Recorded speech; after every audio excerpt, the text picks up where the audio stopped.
Hello guys, tayo po ay magkamot ng tibak o bumblefoot ng ating manok dahil meron tayong isang manok na may tibak magkabilaan sa kanyang paa. So ito yung mga gagamitin natin, mga gamit. Ito yung gunting, rugby, electrical tape, alcohol. Ito yung panglinis natin sa tibak ng manok doon sa paa niya. So ito yung sapatos niya. Ilalagay din natin to para hindi matanggal yung nilagay natin sa paa ng manok. Tsaka gauge. Dito natin ibubuhos yung rugby. Pagkatapos itatapal dito sa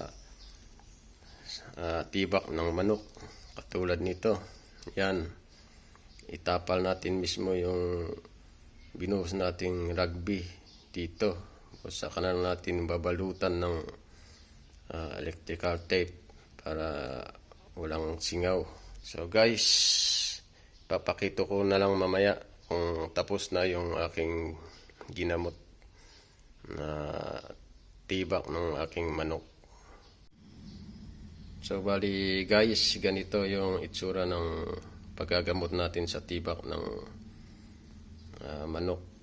Binalutan natin ng electrical tape para hindi sisingaw yung rugby na nilagay natin dito sa loob. So lalagyan din natin ng sapatos niya para hindi matanggal ito yung electrical tape. So pakita ko mamaya kung ano ang itsura na pagkatapos. So guys, ito na yung finished product natin sa ating paggagamot sa tibak ng ating manok.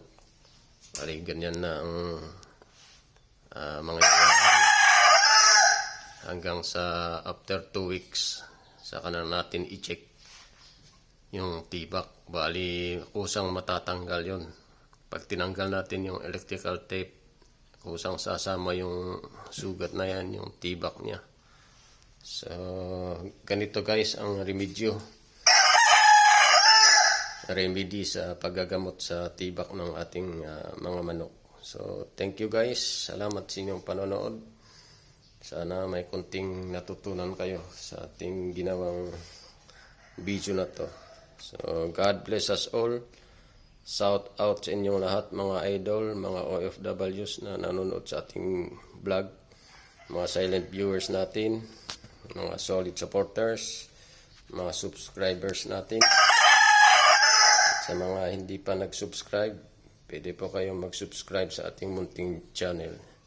So, thank you very much. Ayan yung manok natin.